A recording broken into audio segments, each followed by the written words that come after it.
because we know that students spend like almost 8 hours at school, right? So that is such an opportunity to support young people and, build a better tomorrow, which is really what I wanted to do. If you're an educator struggling with student behavior, staff stress, and systems that don't seem to work, this podcast is for you. We believe in learning with and from one another. We don't have to do this alone. Hey y'all, Doc Martha here. I'm a licensed clinical psychologist, and I've been working with educators to create more trauma-informed schools for the last 14 years. Here we'll be talking with educators and leaders who are already doing this work, actively building trauma-informed schools. We'll talk about practical strategies, some that work and some that surprised us, and what it takes to move from theory to real sustainable practice. Because you know that this work isn't about quick fixes. It's about supporting educators, building useful systems, and sharing our learnings. Hi, Nyasha. I'm so glad to have you with me today. Hey, Martha. As always, so happy to be in community with you. It's also super fun to be like in 3D. Yeah. Which we usually do most of our meetings in the ether. You're right? Fakely. Okay, So here we are in 3D. Tell us a little bit about yourself. So my name is Nyasha Bonner.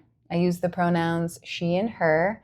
And I was born, raised, and educated in Ithaca, New York. Okay. One of my favorite places in the world.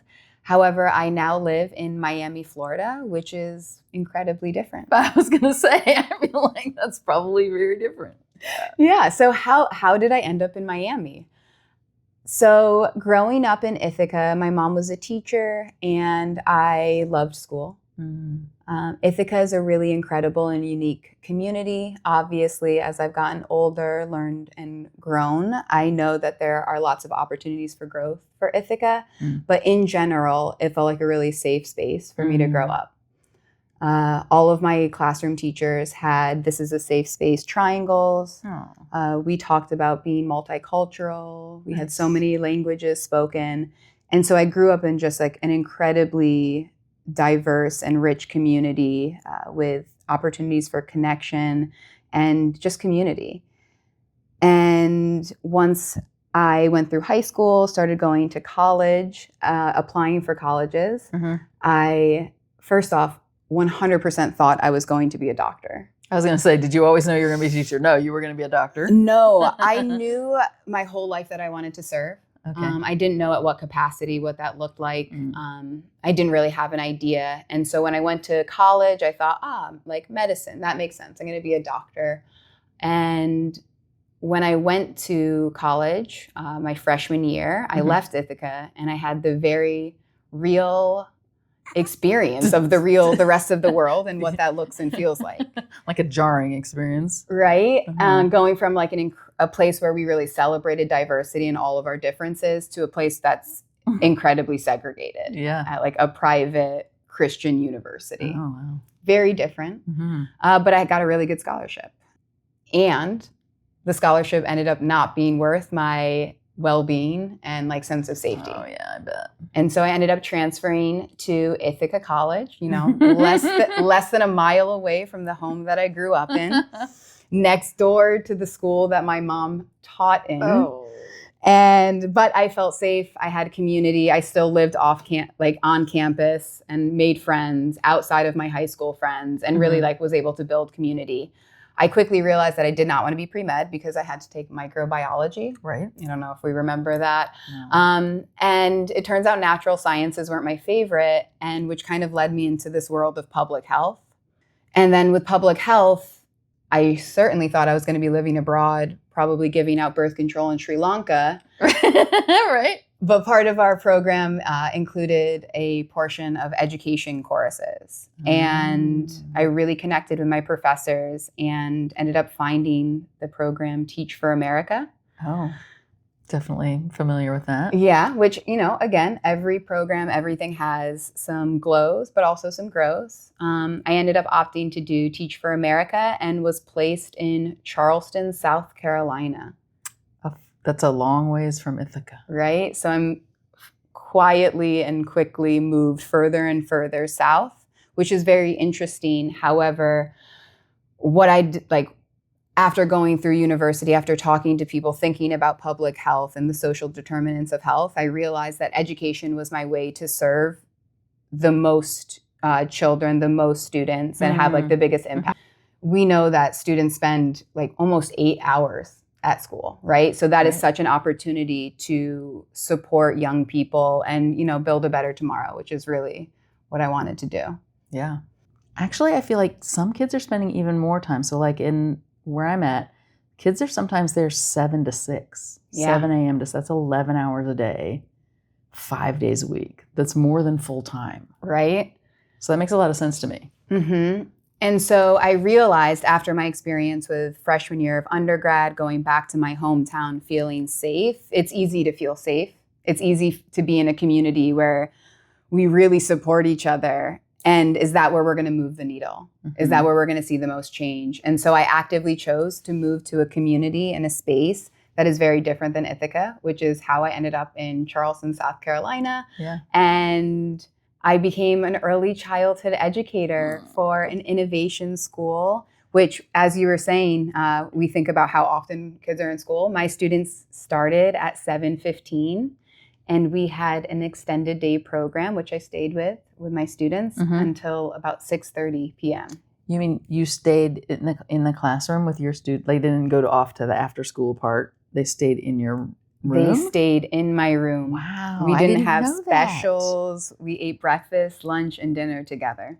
I did not know that. Yeah. That is wild and also cool. Yeah. I mean, I'm sure there's drawbacks, but anyway. Exactly. It was an incredible opportunity. After talking to a bunch of veteran teachers and elders of the community, some of my favorite advice was to fully invest in the community and fully commit. Showing up to all of the events that you're invited to, whether it's a sporting event, an Easter vigil, a birthday party, or a family cookout, just show up. And so I knew that I wanted to work through the entire extended day program. And I developed such strong relationships, not only with my students, but with their parents and our entire community. Yeah. That's wild. I'm reasonably sure that many teachers get told you may not go to those outside events. My partner's a teacher, and we definitely have gone to basketball games and other things, but I have heard educators say that they're told that's somehow like crossing a line. Yeah, and I find that really interesting because, like we said, our students and our young people are in school for so long, it shouldn't feel like two separate entities. It should be community. It should be people coming together to show that we're all on the same team. Right. And you care about them even when they're playing basketball. I care about them all the time. I still care about them X amount of years later. Right. Okay. And so I did that for several years. I became a lead teacher. I had a teaching fellow that I got to coach and mentor. I had several teaching fellows. I was in an innovation school, so it was a cool school, right? It had a lot of really great concepts and a really great ideas, where it was like a teaching learning school. So all new teachers went through a teacher fellowship where they were partnered with a veteran teacher to learn and grow. And then there was, a slow release of the teaching fellow taking over, and they're a fully credentialed teacher, right? It's just a way to strengthen. And we had a 2-teacher model where we had co-teachers, which was incredible because so often in classrooms, you're the only adult. Funny things happen all the time. Scary things happen too. But like just to have another adult in the room to co-regulate, to be there when times are rough, was really helpful. And, I had the opportunity to work with some incredible teachers over the years. And I ended my school experience. I left the classroom because I was, tapped by leadership by all of the wonderful things that I was doing. Not to, a humble brag, but I was an early childhood educator. Again, I was with my students all day, but I really, really cared about building community. So my classroom didn't look like a typical classroom. I didn't have the big lights on. We played music. We sang. We had community circles every day. We had opportunities for play-based education. We did storytelling. We had guest people come in from the community. We had parents push in almost every day. my husband now, but partner at the time, used to come every single Friday where we would have community celebration in the classroom, where we got to celebrate our community agreements and our community norms and who was really living all of those expectations. So fun. And really just like built a beautiful community. And again, I was tapped by leadership to support other teachers, leave the classroom, think about all the other students that you can impact. And so I ended up leaving and becoming Dean of Student Support Services, where I oversaw our early childhood program and ensured that all students were getting the academic and social emotional supports that were needed. I could see you doing that. Yeah, and it was a lot of fun. And my first year as leadership member was our first year of COVID. Oh my gosh. Yeah. Oh, that's a hard shift. That is a hard shift. And like I said, I truly believe I was put on this earth to serve. And I knew that I wanted to support teachers. I saw the struggle and I loved my students so much. And I wanted my staff and my fellow teachers to see the joy and beauty behind some of these challenging behaviors. Because I was the teacher where my students 4 or 5 years down the road, they would bring back to the pre-K classroom when they needed to have, a moment of regulation. And I just knew that I wanted to share that knowledge and share some of those practices. Did you say 4 or 5 years later? Yeah. Not like just the next year. No, I had 7th graders in my pre-K classroom. I just to take moments. It was their their regulation station. Right. My classroom was also directly next to our behavior interventionist room. And so I would, again, see my former students visiting our incredible behavior interventionist. And I just wanted to continue to be there to let them know that no matter their behavior, no matter the outburst, no matter what was going on, I loved them deeply. Right. And not just this year. No, but not next just this year, and the year after, and the year after. Okay. Exactly. And so then you became the Dean of Student Support Services. Okay. Yep. So still working those hours, but no longer with students, which is tricky. And I still had students, come to me for regulation. I had an office where I would have pre-K students up to our 8th grade students coming to me because, again, I had been there for so long. So the 8th graders were my babies too. They knew you. And I'm not a therapist. I've said my credentials, but people tend to come to me and I, again, want to create space. So suddenly my office wasn't just with students, it was with teachers.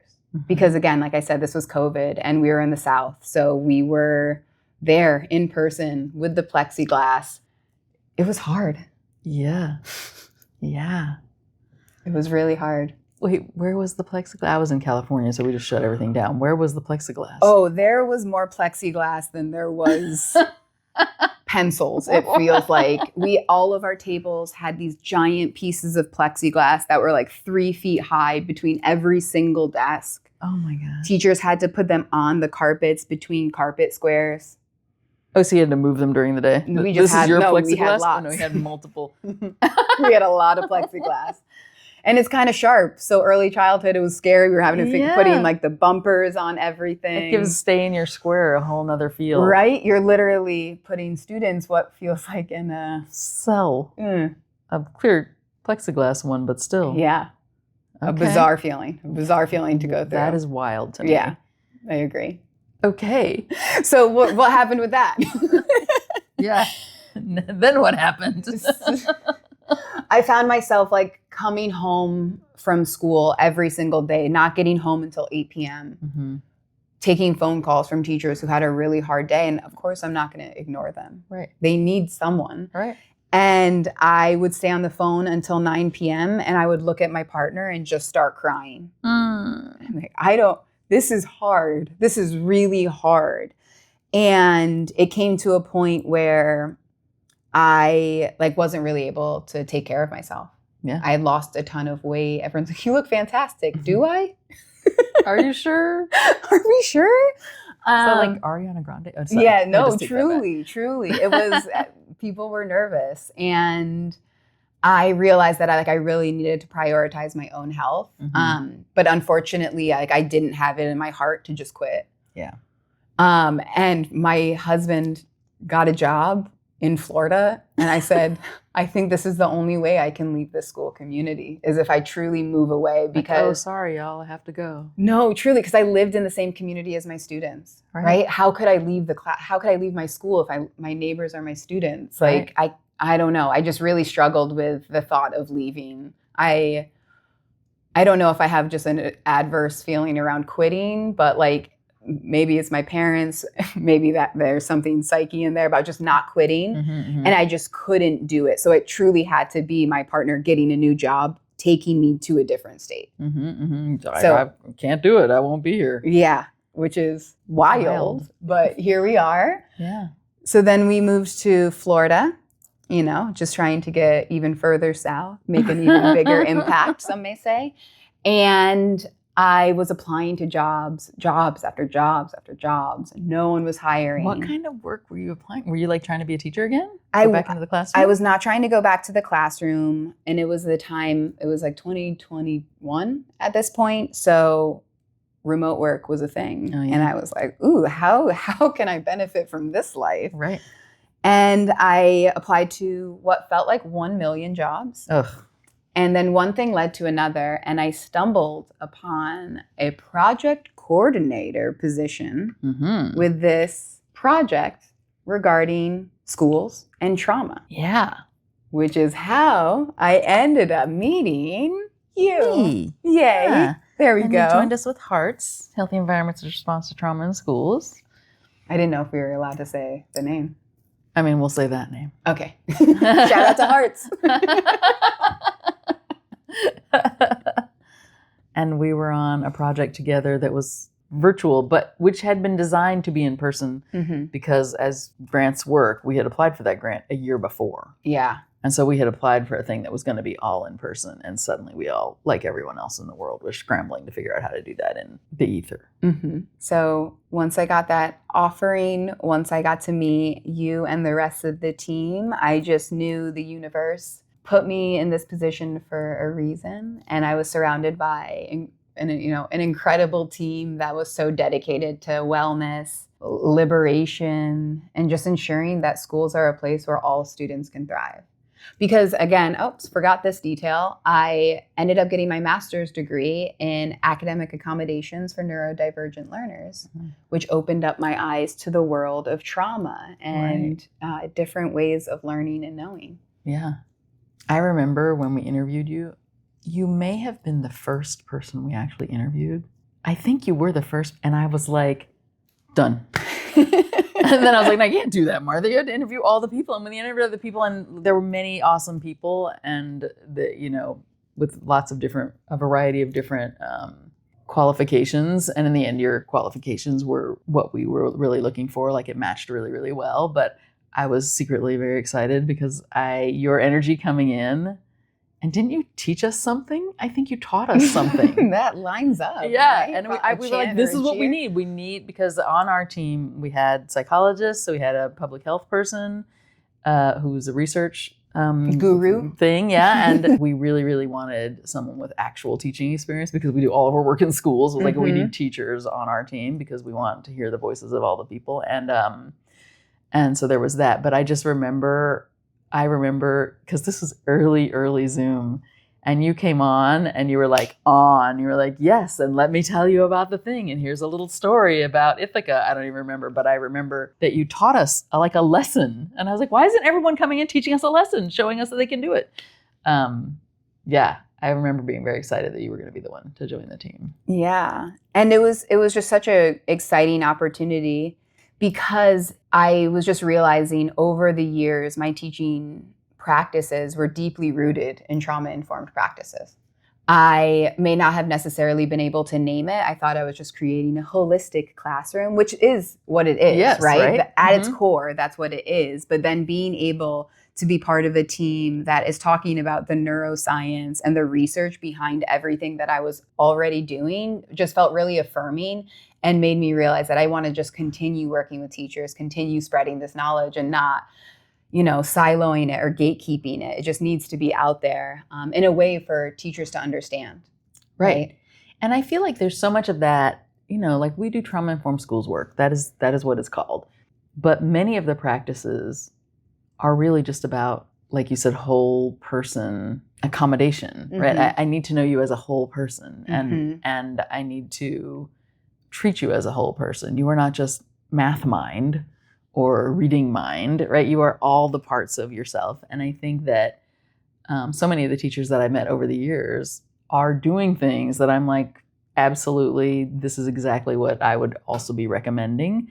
And so then I would call it trauma-informed, but they would call it, well, this is what I got in school, or this is what I missed in school. And I think that there are, like, I still call what we do trauma-informed, but I feel like there's so much about it. It's just kind of like, how do we be humans with each other? And have empathy. Some positive regard. Connection. How are we connecting beyond just, I give you the grade? Yeah. And I guess for me, where that started was like, my students that displayed the most challenging behaviors were my absolute favorite students. And like, I know we say we don't have favorites, yada, yada, yada. No, these are my babies. And just to see, like, I was able to understand that they were trying to communicate.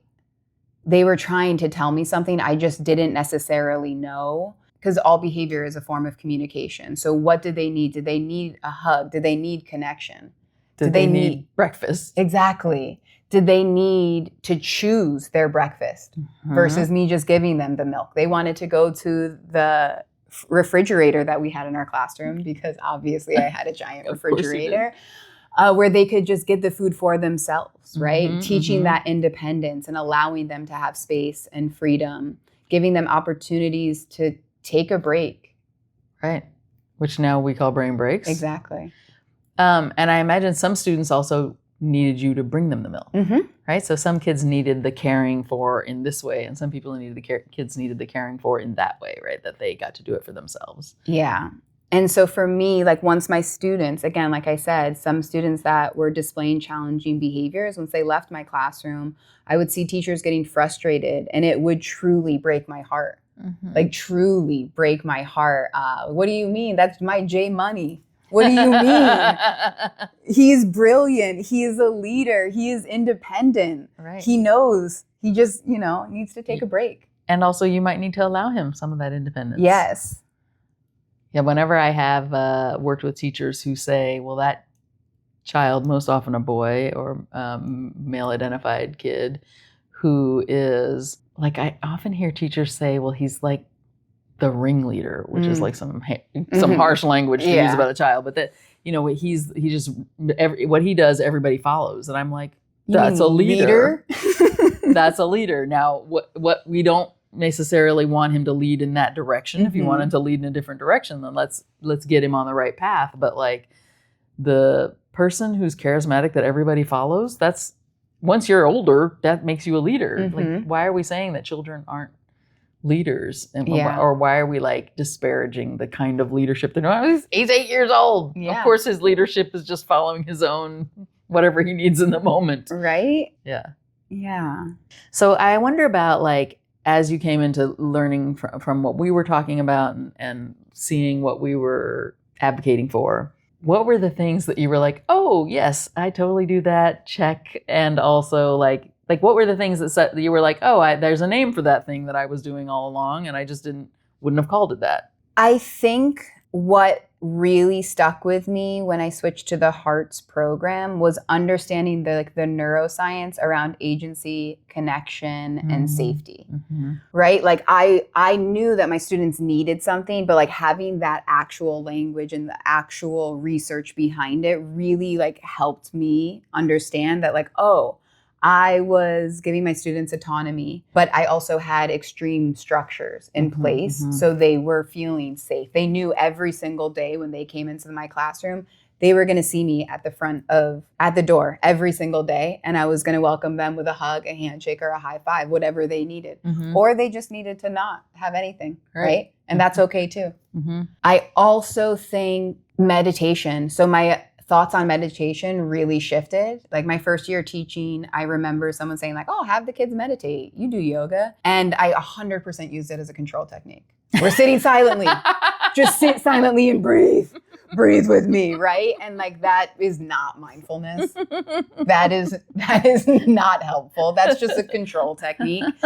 And so over the years, like I shifted to say like, yeah, and we can breathe in different ways and we can connect with our bodies in different ways and make ourselves regulated in different ways. And again, I learned like since joining the Hearts team, I was able to understand the why behind that. And again, it felt like cool to know that I'm like, oh, I was doing that. I'm glad. I'm so thankful that my teaching fellows got to observe me do that because it was, rooted in neuroscience and I was just trying to connect. Yeah. It's interesting. So two things. One, rooted in neuroscience is funny because what I think of it as rooted in indigenous practices, right? Okay. Like the neuroscience is just what it feels like Americans today need you to say. The research says, according to the science, here's what the researchers here's what the study tells us. But so many of those practices are directly indigenous practices wherein people did in fact esteem community and believe in connection and believe in agency and all of those things, right? But sometimes people need the label. Sometimes people want to know that there is something behind it or some research behind it. Yeah. No, and I love that you said that because another like phrase that I love to use is just like ancestral ways of knowing. I'm a storyteller through and through. I love to tell stories. I love to hear stories. I think it's an incredible way to share knowledge. And again, that's another practice that is trauma informed, right? It's a way of students relaying information and hearing information in a way that's not just pencil to paper or eyes on document, ready readers. And so, yeah, no, totally. And again, I attribute that to Ithaca, where I was put into a storytelling group when I was at a very young age and got to tell different stories from all around the world and, just ancestral ways of knowing. Right. And I think what I always say is that storytelling is the original school. If you go back or if you go into places where people are still not using paper and pens and iPads, that's how they teach you about the thing. They teach you the story about the thing. So, okay, that's probably too vague. They teach you the story about which mushrooms to pick because you hear about Phoebe, who was a mushroom picker and brought back some mushrooms and then got sick. And so then, you know what I mean? Like there's a story that helps you identify the right mushroom. And those stories are how all information was passed down. And, the stories often eventually I think became sort of rhetoric, and then the rhetoric became something that we wrote in a book, and then we said this is the way, the how, and the right thing to do. But all of that comes from stories, and like even salespeople will tell you that the story is what sells the thing. Yeah, I can tell you this is a cool car, but if I tell you a story about how it came to be, or a story about how intensely fast or whatever, how well it brakes. There was a family that almost had an accident, but because the brakes work, you know what I mean? Yeah. That's the thing that will make people say, oh, I need this car. Or this piece of, we were just talking about fitness equipment. Yeah. I'm very into fitness equipment. And so like if somebody tells me a story about how that helped them in their lives, I'm sold. Yeah. And like one of the things that we read at Hearts, early days for me was Made to Stick by the Heath brothers. Yeah. And it is about advertising. But storytelling is, so first it's the way we pass knowledge, and it is used in public health situations. In that book, they tell a story about a place in the global south where they were having a lot of young women being diagnosed with AIDS. And there was lots and lots of stuff about using condoms and safe sex, but for some reason it wasn't working. And then when the researchers went into it, they found that young women were being exploited by older men. And the older men were saying, yeah, I'll be your sugar daddy, but we have to not use a condom. Yeah. And so then they were the ones that were the spreaders. And so then they told girls, don't listen to these men. And that they were like, whatever, they didn't even hear those things. And then they came up with an ad that they put on the radio that named these older men as predators. And they named him after a character in African stories that's like a bad guy, a trickster. And they basically said, hey, watch out for the trickster. And the numbers of AIDS cases went down with these public, and all they did was they made up a little story and they said the trickster doesn't care about you and he's after you, and don't let him get you. And not only did the number of cases went down, but what they attributed that to was that other people would get involved. And so in this book, there was a story about a woman who saw a young woman sitting with an older man at a restaurant, and she went over. When the younger woman got up to go to the bathroom, she said, do you want to leave out the back? Mm-hmm. And the woman said, yeah, I need to get away from this guy. And she was like, yeah, he's one of those tricksters. And so the woman Wow. literally went out the back of the restaurant. And like, that's the power of a story. Yeah. That young woman was not leaving because she was worried about contracting AIDS. Mm-hmm. She was leaving because she didn't want to be caught in a trickster story with a bad dude. Yeah. And it totally worked. Mm-hmm. I mean, totally is my word for everything. I don't mean it zeroed out the Yeah. AIDS, but it definitely worked, and it had an impact on that community. Yeah. The power of a story. Mm-hmm. You came, you joined us. It turned out to be not what any of us expected because we didn't plan for it. You came in and we did a lot of trainings on Zoom. We did a lot of trainings on Zooms. We talked to a lot of educators, a lot of school leaders, a lot of school mental health professionals who were also navigating, because they were all in California. So I had already had my year of COVID in the schools. We were going to schools when it was their first year back. Yeah. Which was really interesting to observe the differences between, the Southeast of America versus California, and how they were navigating the learning loss and how to support students moving forward. And it was tricky. It was tricky. And Zoom was not super conducive. I still think that there are ways that online things, not just Zoom, but like online trainings and those things can be helpful. And I think if you're in rural places, that can be helpful to have that. And people really wanted to have connection. We had been in isolation for almost 2 years. Right. Well, in California, we had, because we came back, I think, well, at least in San Francisco, we came back like 6 weeks before the end of the school year in person. And then you started sometime during that period that we came back. Yep. And I think when you said learning loss, there was so much loss. Yeah. I mean, their teachers, educators were calling that learning loss, but I'm like, development loss is what we're talking about. We're talking about children who didn't have the opportunity to be with other children in childlike ways. And so then you had fifth graders who seemed to be third graders who were asking, where fifth grade teachers were like, well, he should know. He should know by now. He's 11 years old or whatever that age is, 10, 11. And yet they didn't. And I remember being in the classroom and the children were doing some activity that involved cutting up some paper to put things on another paper. And I was watching these children with the scissors and I was like, what grade is this? Because I did a lot of observations and I couldn't even remember. And so in my mind, I had pegged them as third graders, and she said fifth grade. And I was like, fifth grade? But 2 years ago, when they would have been in a classroom cutting up all kinds of construction paper for various projects, they were at home. And I don't know many parents who give a bunch of paper to children and scissors and say, go cut this up. I didn't know any parents who were doing construction paper. Well, I didn't know any parents, but I'm sure there were some. But of course, construction paper practice that you would have gotten in the third grade, such that by the time you got to fifth grade, you could follow a line. These children could not follow the lines. They were just cutting out squares and circles and stuff. I mean, that's fascinating because, again, I came from the world of pre-K, and that was like one of our assessments was cutting in a straight line. Really? Yeah. Before pre-K. I think I would fail that right now. Yeah, it was tricky. Yeah. And I mean, I guess, but it was definitely a third, fourth, fifth grade thing that I was having a thing. And I don't know, maybe your pre-K students were just getting a really good. We were practicing. It was an assessment, and then we practiced throughout the year. Because you knew it was an assessment. Yeah. Well, no, because it was one of like the entry developmental assessment of where students were for 3-year-olds. And they had to cut a circle.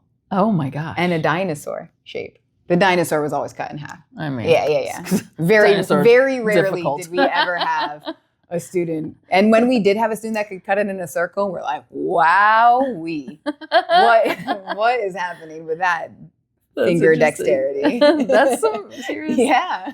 Yeah. So I mean, I think there was so much loss. So there were practices like those things, practical, physical, how to hold your pencil.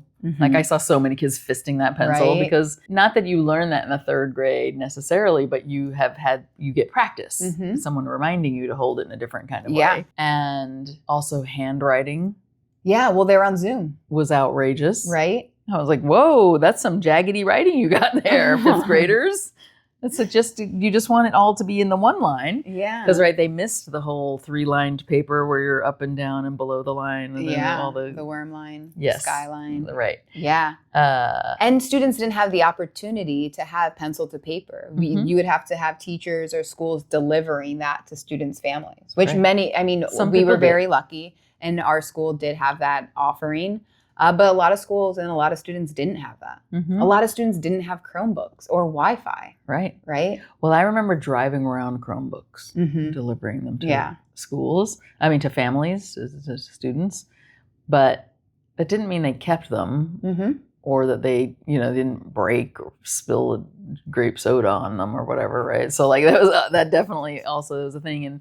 And we had hotspots that we gave out in some schools because families didn't really have good and or reliable internet. And also if you had 2 or 3 kids at home, you need a lot of bandwidth if they're all going to be on Zoom all day long. And many students had to be on camera. Right. With no distraction.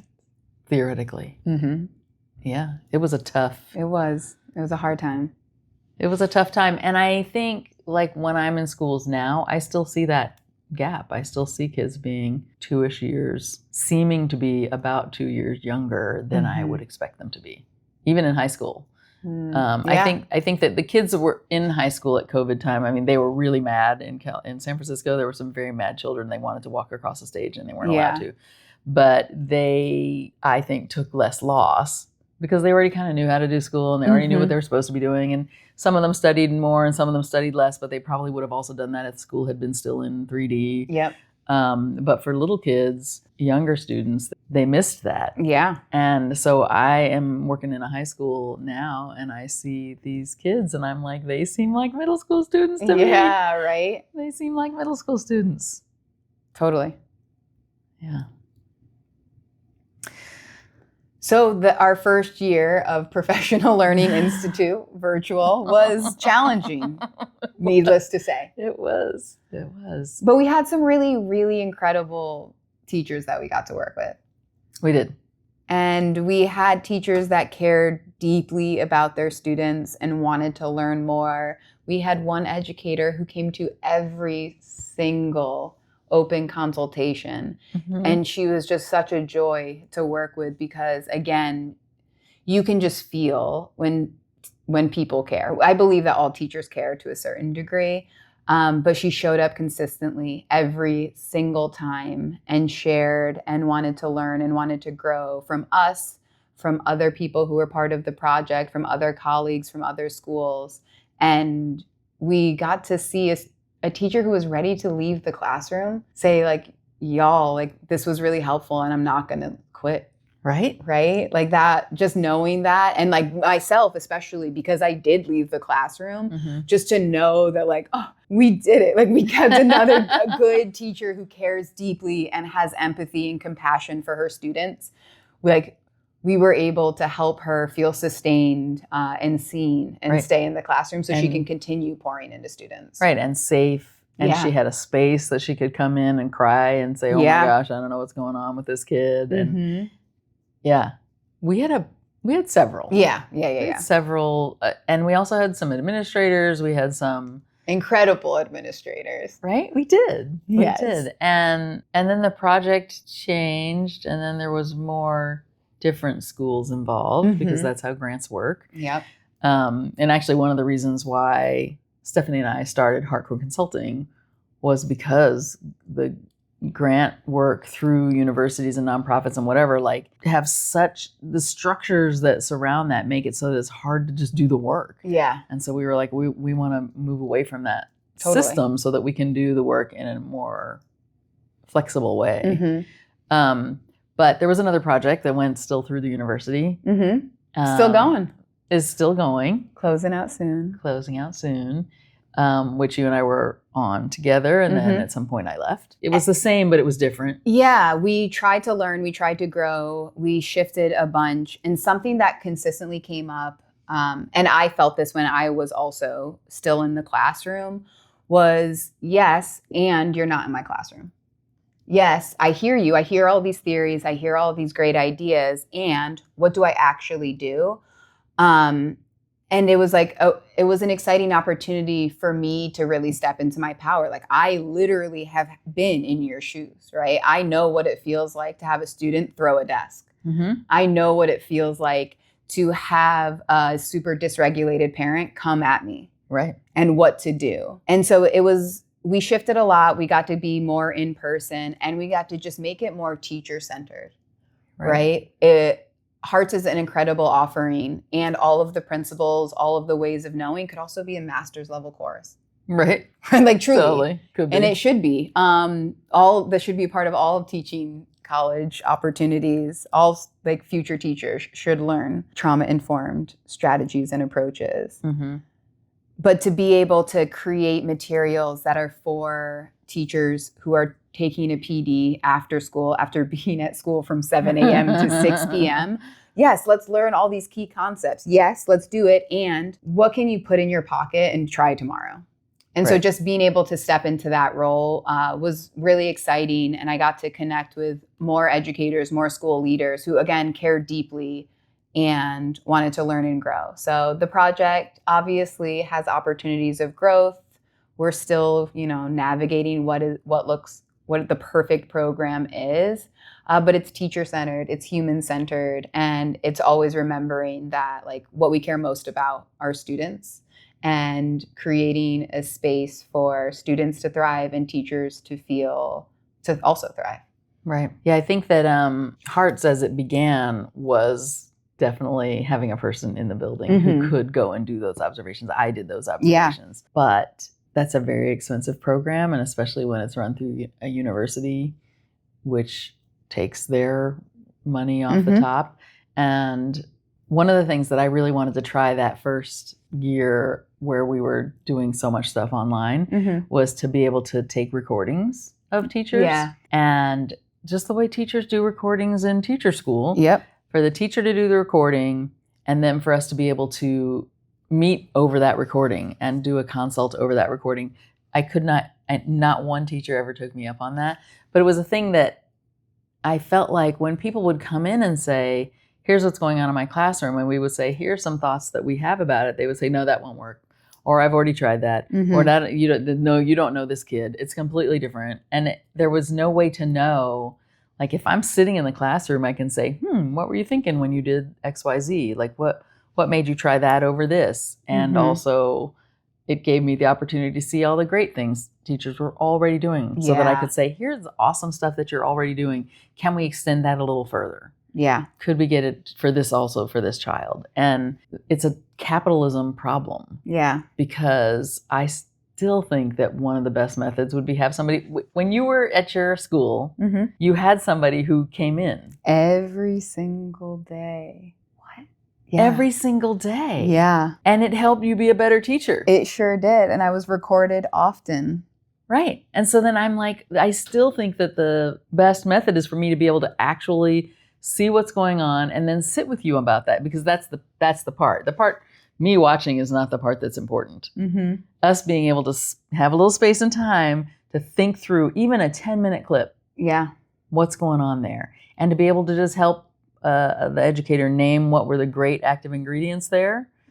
And if there were any, what were the parts that you kind of wish you had done differently now? Yeah. But most public school educators don't have that time. Once they're past coaches, that first year or whatever it is, depending on what district you're in, how much you get offered that, it's basically sort of sink or swim.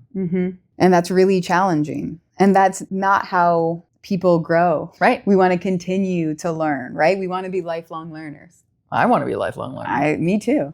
And I think it's interesting because so as a therapist, as a licensed clinician, also once you're all the way licensed, you no longer need a supervisor, you no longer need a consult group.